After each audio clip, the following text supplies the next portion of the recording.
Friends, मेरे तो जहान और मेरे चैनल पीएससी विद ऋतु में आप सभी लोग का बहुत बहुत स्वागत है। आज हमारा टॉपिक है स्थानीय पवनें, मतलब लोकल वाइन्स क्या होती हैं, है ना। मैंने आपको इसके पहले वीडियो में बताया है कि पवन क्या होती है। पवन क्या होती है? पवन मतलब जब धरातल पर क्षैतिज वायुदाब के क्षैतिज विषमताओं में मतलब परिवर्तन होने के कारण जब पवन एक स्थान से दूसरे स्थान तक जाती है, मतलब हवा जब एक स्थान से दूसरे स्थान तक जाती है तो उसको पवन कहते हैं। मतलब जब किसी जगह पर हाई एटमॉस्फेरिक प्रेशर होता है और कहीं पर लो एटमॉस्फेरिक प्रेशर होता है तो जो डायरेक्शन होती है हवा की वो कहाँ होती है? हाई एटमॉस्फेरिक प्रेशर से लो एटमॉस्फेरिक प्रेशर में, मतलब उच्च वायुदाब क्षेत्र से निम्न वायुदाब क्षेत्र की ओर जो हवा चलती है हॉरिजॉन्टली वो पवन होती है। ये मैंने आपको बताया था पवन के बारे में। और पवन कैसे चलती है और किस डायरेक्शन में चलती है ये सब आपको देखना है तो वायुमंडलीय दाब और करके एक वीडियो है, उसको आप जाकर मेरे चैनल पे जाकर आप देखिए। मेरा चैनल का नाम है पीएससी विद ऋतु, जैसे कि आप देख ही रहे हैं। अगर आप मेरे चैनल पे नए हैं तो प्लीज़ सब्सक्राइब कर दीजिए, हाँ। और वीडियो अगर आपको पसंद आए तो वीडियो को लाइक ज़रूर करिए। तो हमारा टॉपिक है स्थानीय पवनें। स्थानीय पवनें क्या होती है? जैसे स्थायी पवनें होती हैं, मैंने आपको बताया था कि स्थायी पवनें क्या होती है। स्थायी पवनें जो एक बहुत बड़े क्षेत्र पर साल भर एक ही डायरेक्शन में चलती हैं वो स्थायी पवनें होती हैं। अब स्थानीय पवनें क्या होती हैं कि छोटे छोटे क्षेत्र में तापमान और वायुदाब के अंतर के कारण दाब प्रवणता में परिवर्तन के कारण जो पवनें चलती हैं और वो बहुत थोड़े समय के लिए चलती है और वो थोड़े से क्षेत्र बहुत सीमित क्षेत्र में चलती हैं तो वो पवनें क्या कहलाती हैं? स्थानीय पवनें कहलाती हैं। स्थानीय पवनें क्या होती हैं? स्थानीय पवनें तो वही है। पवन क्या होती है? जब वायुदाब में क्षैतिज विषमताओं में अंतर होता है, मतलब जब एक जगह पर मतलब कहीं पर हाई एटमॉस्फेरिक प्रेशर है तो वहां से हवा लो एटमॉस्फेरिक प्रेशर में जाती है ना, तो ये पवन कहलाती है। और उसमें डिफरेंट टाइप की पवनें होती हैं, टाइप्स ऑफ वाइन्स हो जाती हैं कि स्थायी पवनें मतलब permanent winds and local winds. तो स्थायी पवनें मैं आपको बता ही चुकी हूँ इसके पहले वाले वीडियो में। अगर आपको वो अच्छे से समझना है तो उसका लिंक मैं इस वीडियो के डिस्क्रिप्शन बॉक्स में दे दूँगी। तो स्थायी पवनें क्या होती हैं? जो एक बहुत बड़े क्षेत्र पर चलती हैं और बहुत मतलब साल भर उसी एक ही डायरेक्शन में चलती है। और स्थानीय पवनें क्या होती हैं? एक बहुत छोटे से क्षेत्र में चलती है, सीमित क्षेत्र में चलती हैं, जो सीमित क्षेत्र के तापमान और वायुदाब में अंतर के कारण या दाब प्रवणता में अंतर के कारण, दाब प्रवणता में अंतर मतलब वही होता है वायुदाब में अंतर के कारण जब पवनें चलती हैं और बहुत छोटे से क्षेत्र में चलती हैं और उस क्षेत्र की मौसम जलवायु को प्रभावित करती हैं तो वो पवनें होती हैं, स्थानीय पवनें होती हैं। तो इसमें सबसे पहले आप आ जाता है स्थल समीर, समुद्र समीर, मतलब जैसे लैंड ब्रीज, सी ब्रीज हमने पढ़ा है ना। हाँ, तो लैंड ब्रीज क्या होता है? स्थल समीर क्या होता है कि जैसे मैंने आपको बताया है कि जब सूर्य का ताप आता है, मतलब जब आसमान में सूरज चमकता है तो चीज़ों को गर्म करता है, पृथ्वी पे चीज़ों को गर्म करता है। तो इसमें क्या होता है कि स्थल भाग और जल भाग दोनों ही है पृथ्वी पर, है ना। कुछ पार्ट 70% पानी है और बाकी बचा हुआ स्थल भाग है। तो स्थल भाग जो है वो बहुत तेजी से गर्म होता है और तेजी से ठंडा होता है। और बशर्ते पानी क्या होता है इसके बहुत धीरे धीरे गर्म होता है और धीरे धीरे ही ठंडा होता है। तो मान लो कि है ना कहीं पर समुद्र है, हाँ, स्थल समीर का जो प्रभाव पड़ता है समुद्री क्षेत्र पर पड़ता है। समुद्री क्षेत्र में 30 से 40 किलोमीटर क्षेत्र पर ही पड़ता है। मान लो यहाँ पर है ना समुद्र है, पानी है ना, और यहीं से लगा हुआ कुछ स्थल भाग है, ये स्थल भाग है, ये समुद्र है। तो जब सूरज की किरणें जब यहाँ पर पड़ती हैं, सूरज की किरणें जब पानी पर पड़ती हैं तो पानी क्या होता है, मतलब जब सूरज की किरणें पृथ्वी पर पड़ती हैं तो स्थल भाग जल्दी गर्म हो जाता है और पानी जो होता है समुद्री भाग होता है वो धीरे गर्म होता है। तो जब ये स्थल भाग बहुत जल्दी गर्म हो जाता है, गर्म होकर उसका तापमान क्या हो जाता है, बहुत ज़्यादा हो जाता है। और जहाँ तापमान ज़्यादा होता है, अब क्या होता है यहाँ पर वायुदाब कम हो जाता है। तापमान ज़्यादा होता है तो वायुदाब क्यों कम होता है, एक बार मैं फिर से बता रही हूँ, इसके पहले भी मैंने बताया लेकिन फिर से मैं बता दे रही हूँ कि जब स्थल भाग में सूर्य की किरणें जब पड़ती हैं तो वहाँ की पृथ्वी से लगी हुई, भूप्रकृति से लगी हुई उस क्षेत्र की वायु को वो गर्म कर देती है।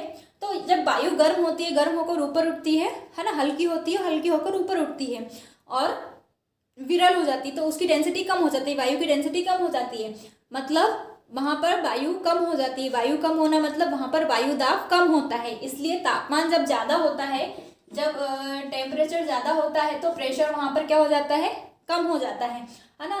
तो दिन के समय में क्या होता है, सूर्य जब आसमान में चमकता है तो स्थल भाग बहुत ज़्यादा गर्म हो जाता है, तापमान उसका बहुत ज़्यादा हो जाता है। तापमान हो जाने के कारण उसका प्रेशर क्या हो जाता है, वायुदाब उस स्थल भाग का कम हो जाता है। और उसी के विपरीत समुद्र में क्या हो जाता है, वायुदाब ज़्यादा होता है। अब एक जगह कम होगा तो दूसरी जगह ज़्यादा होता है। तो यहाँ पर जो प्रेशर है वो बहुत ज़्यादा हो जाता है और टेम्परेचर कैसा हो जाता है, कम हो जाता है। स्थल भाग दिन के समय में समुद्र का तापमान कम रहता है, किसकी अपेक्षा, स्थल भाग की अपेक्षा कम रहता है, और प्रेशर ज़्यादा रहता है स्थल भाग की अपेक्षा। तो मैंने आपको बताया था कि हवा कहाँ चलती है, किस डायरेक्शन में चलती है, हवा हमेशा उस डायरेक्शन में चलती है, मतलब हाई एटमॉस्फेरिक प्रेशर से लो एटमॉस्फेरिक प्रेशर में चलती है। तो अब यहाँ पर हाई एटमॉस्फेरिक प्रेशर कहाँ पर है, यहाँ पर उच्च वायुदाब कहाँ पर है, समुद्र में है।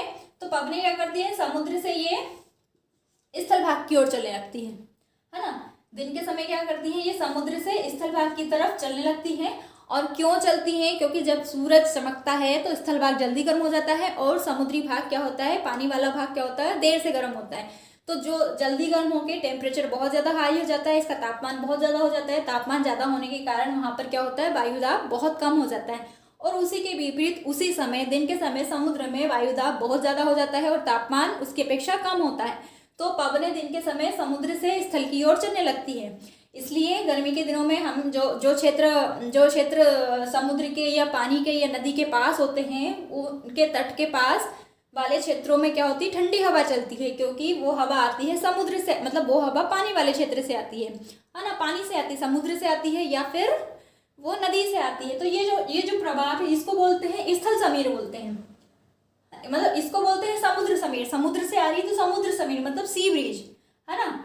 ये वाला सी ब्रिज कौन सा होता है, जब समुद्र से जो पवनें ठंडी होकर समुद्र से स्थल भाग की आती हैं, स्थल भाग की तरफ आती हैं, तो ये कहलाती है सी ब्रिज, है ना, या समुद्र समीर कहलाती है। और इसी के विपरीत नाइट में क्या होता है, रात में क्या होता है कि जो चीज़ जल्दी गर्म होती है वो जल्दी ठंडी भी हो जाती है। रात में क्या होता है, ये ठंडा हो जाता है, ये डे टाइम में होता है ना, दिन के समय में होता है। और रात के समय में क्या होता है, इसके बिल्कुल उल्टा हो जाता है। रात के समय में क्या होता है, ये ठंडा हो जाता है, स्थल भाग ठंडा हो जाता है, और स्थल भाग ठंडा होने के कारण क्या होता है, वहां का टेम्परेचर कम हो जाता है और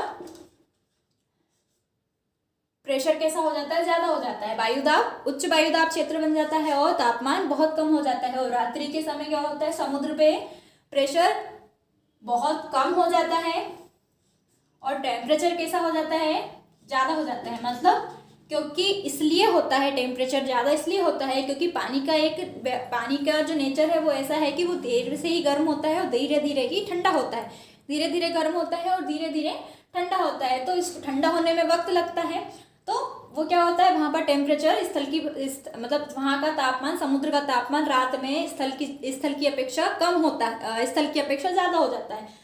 तो टेम्परेचर जब ज़्यादा हो जाता है तो प्रेशर मतलब वायुदाब वहाँ का कम हो जाता है। तो पवनें किस तरीके से चलने लगती हैं, पवनें चलने लगती हैं स्थल से, रात में जो पवनें चलती हैं वो स्थल भाग से समुद्र की ओर चलती है, मतलब लैंड से वो चलती है सी एरिया में चलती है, कहीं पर भी, मतलब समुद्र में या पानी की तरफ चलती है।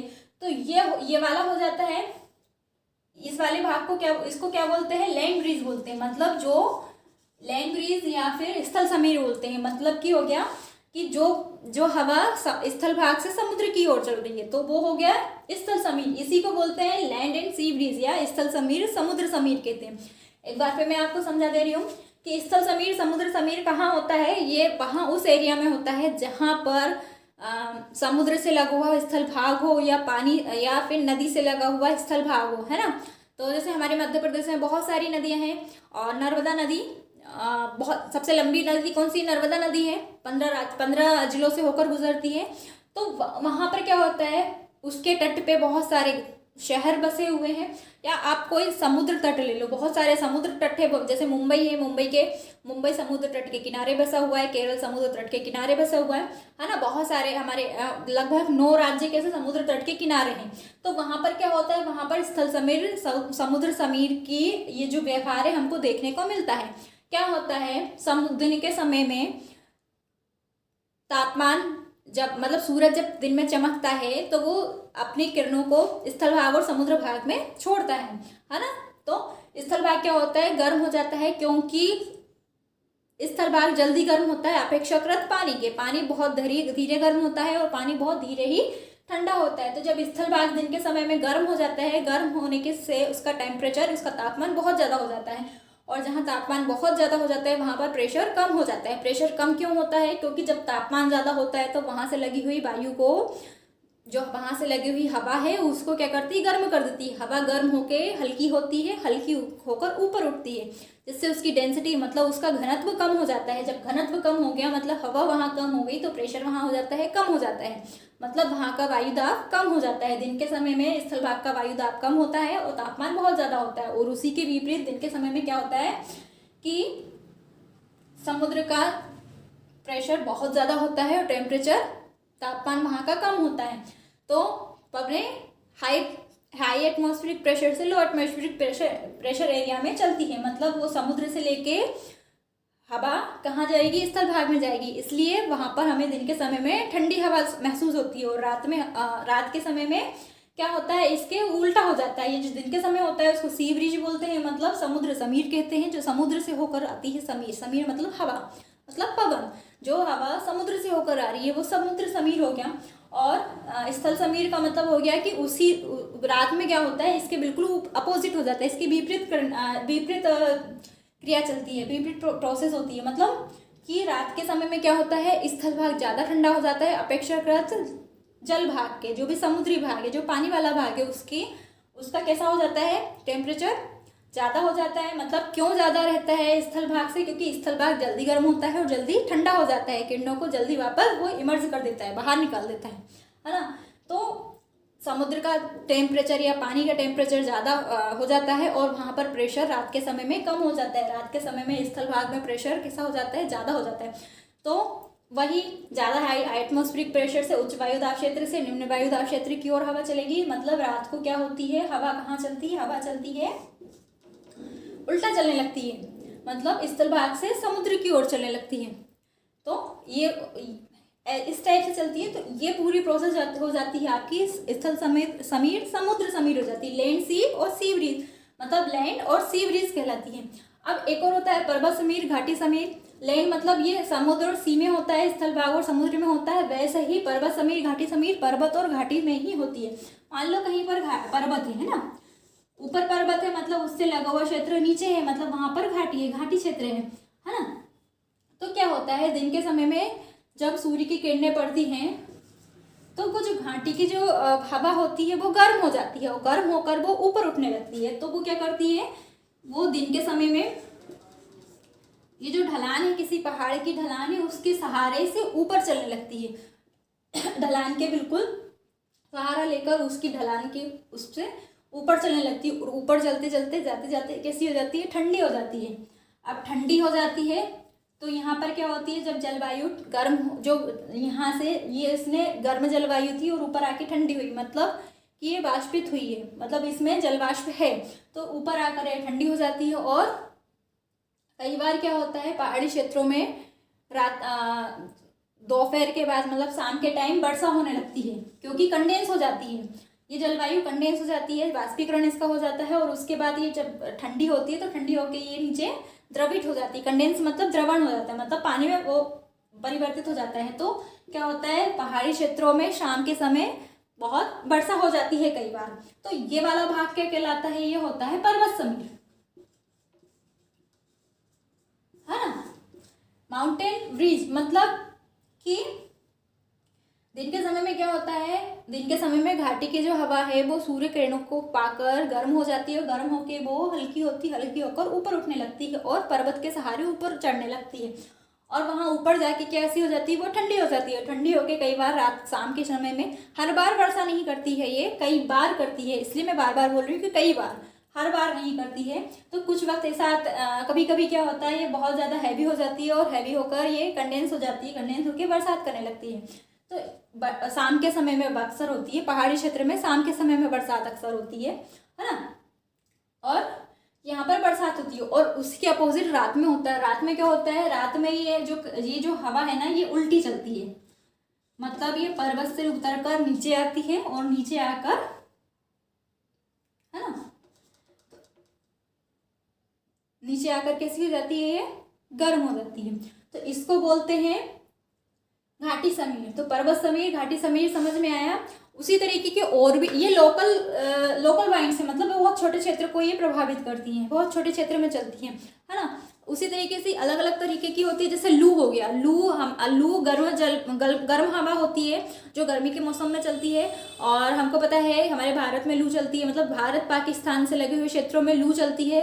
हाँ, तो अफ्रीका के कुछ गर्म भागों में लू चलती है। तो लू का मतलब क्या होता है कि गर्म हवा होती है जिसका टेम्परेचर लगभग 45 से 50 डिग्री सेल्सियस के आसपास होता है, और ये ग्रीष्म मौसम में चलती है, गर्मी के महीनों में चलती है। भारत में ये उत्तर पश्चिम भाग में चलती है या मैदानी भागों में चलती है, जिसके कारण क्या होता है, कई बार सर्वाइव करना भी बहुत मुश्किल हो जाता है। तो वो गर्म हवा क्या कहलाती है, लू कहलाती है। ऐसी बहुत सारी हवा होती है, जैसे हरमट्टन, जिसको डॉक्टरी हवा कहते हैं, तो ये अफ्रीका में चलती है। अफ्रीका में क्या होता है कि ये गर्म हवा है, हरमट्टन जो है गर्म हवा है। इसको डॉक्टरी हवा क्यों बोलते हैं, क्योंकि बहुत ये गर्म होती है, और वहाँ पे टेम्परेचर कैसा होता है, बहुत ज़्यादा होता है। तो तट के जो भाग होते हैं वहाँ पर, मतलब तटीय भाग वहाँ जहाँ होते हैं, वहाँ के लोग क्या होते हैं, गर्मी के कारण बेहाल हो जाते हैं। तो जब ये हवा उनका आती है, उनके पास आती है, तो उनको क्या होता है कि उनको सांस लेने में राहत आती है, इसलिए इसको डॉक्टर हवा भी बोलते हैं। हरमट्टन होती है, डॉक्टर हवा होती है। हिम झंझावात, जिसको एक होती है हिम झंझावात, है ना। हिम झंझावात जो होती है वो ठंडे एरिया में होती है, मतलब अमेरिका में ये चलती है, और ये ठंडी हवा होती है। और हिम झंझावात इसको इसलिए बोलते हैं क्योंकि ये बहुत ज़्यादा हवा, बहुत ज़्यादा तूफानों को साथ लेकर आती है। ऐसे ही बहुत सारी नार्वेस्टर है ना, नार्वे है, बोरा, बहुत सारी लोकल वाइन्स होती है जो लोकल एरिया को प्रभावित करती है। तो ये हो गया, मैंने आपको बताया कि स्थानीय समीर क्या होती है, लोकल वाइन्स क्या होती है। लोकल वाइन्स मतलब जो बहुत छोटे क्षेत्र में चलती है, और वहाँ के तापमान, वायुदाब और दाब प्रवणता में अंतर के कारण वहाँ पर वो चलती है, बहुत छोटे भाग में चलती है, और वहाँ उस भाग को के जलवायु को में परिवर्तन लेकर आती है। तो अगर इस टॉपिक से रिलेटेड आपको कोई भी क्वेरी हो तो प्लीज़ कमेंट करके मुझे ज़रूर बताइएगा। वीडियो पसंद आया हो तो प्लीज़ लाइक करिए, और मेरे चैनल पे अगर नए हो तो सब्सक्राइब भी जरूर करिए। मिलते हैं अगले वीडियो में, तब तक के लिए नमस्कार।